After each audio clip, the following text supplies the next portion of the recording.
Well, let's talk about the war itself and see how this techno-war actually worked out itself in the ground and in the air.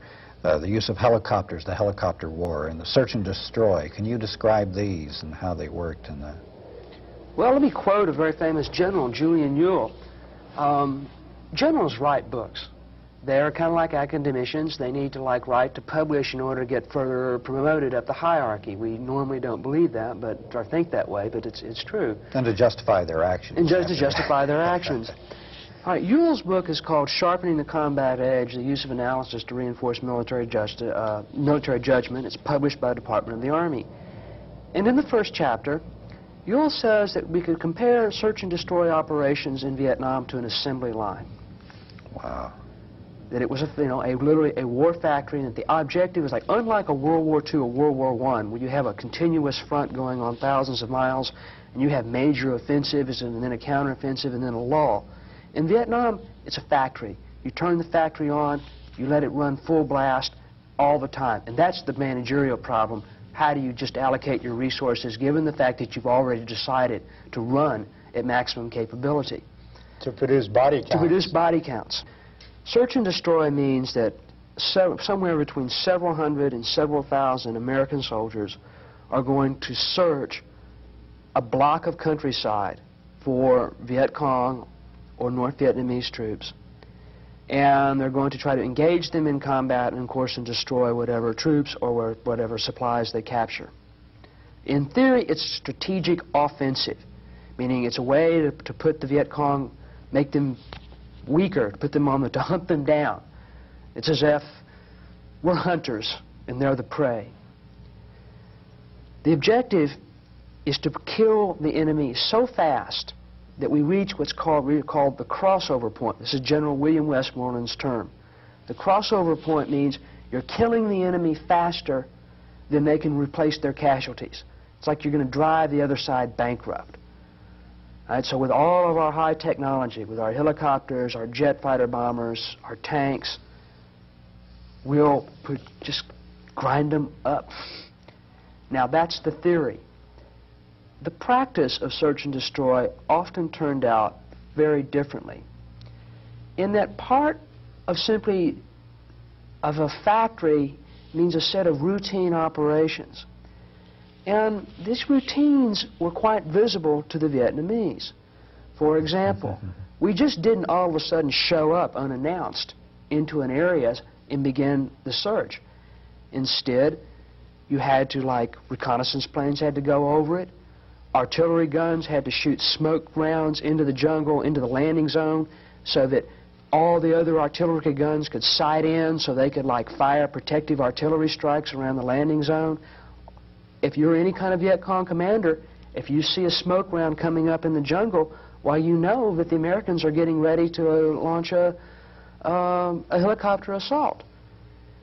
There aren't that many clear areas in mountainous territory or in swamps or in jungle.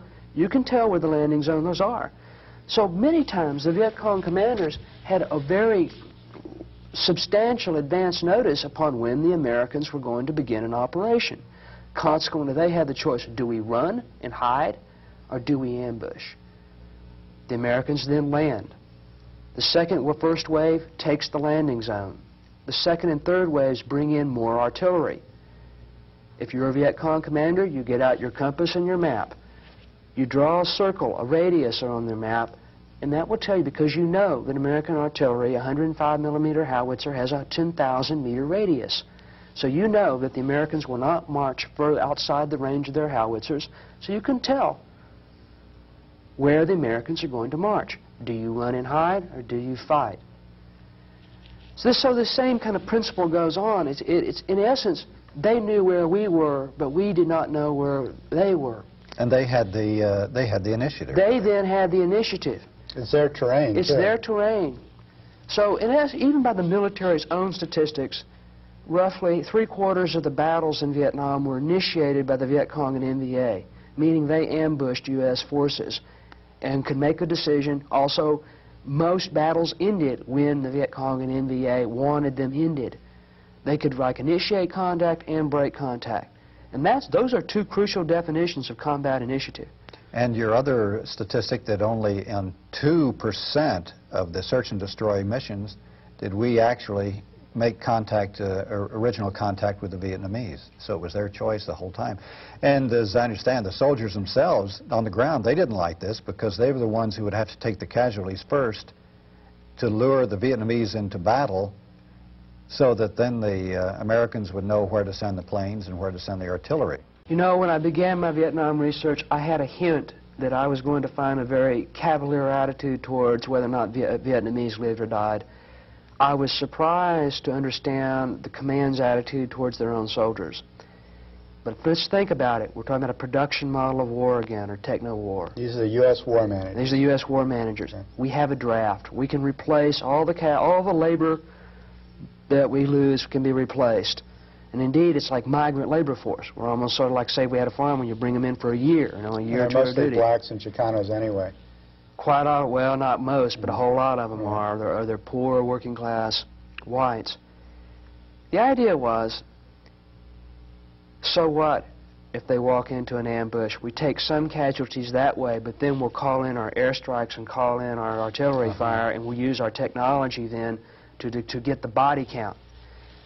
So, in essence, the ground troops were bait. They were being sent out on operations to be ambushed. And that's not a good way to survive in warfare. Let's also note again, the highest officer routinely on the ground during Vietnam was a captain. A captain was a company commander. A company had at most about 140 people in it. That would be at full strength. Most combat units never operate at full strength. Everyone above captain's level, a battalion commander is the man who commands 4 companies. All battalion level officers, brigades command several battalions, divisions have several regiments or brigades. All the rest of those choppers, all the rest of those commanders are in helicopters, flying at minimum at 1,500 feet, because 1,500 feet is the maximum range of a .50 caliber machine gun when used as an anti-aircraft weapon, which until the latter part of the war was the largest anti-aircraft weapon the Viet Cong had.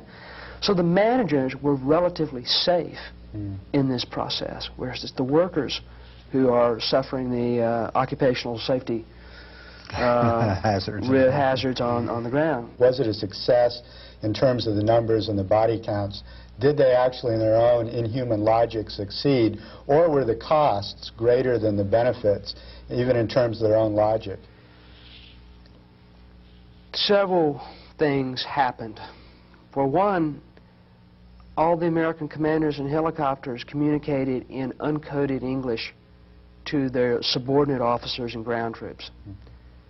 The Viet Cong and NVA were able to buy American radios in the black market and capture others. They routinely listened in into all the orders.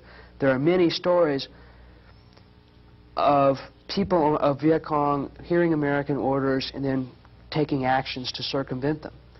So the sheer arrogance of, we're in our helicopters, we have all this stuff, we don't have to care, we don't have to pay attention to our enemy, that ended up costing American lives. So that part didn't work. It took, within a year or so, by late '66 or so, the Viet Cong and NVA knew how long it was going to take an American airstrike to get there. Now, sometimes they can make a terrible miscalculation and get caught out in the open. But an astute enemy commander could make a reasonable judgment on how long he could stay in combat before he had to run like hell, because the F-4s or the Hueys or the gunships were coming to after him. So a lot of times ambushes would be quite brief and the enemy would break off contact.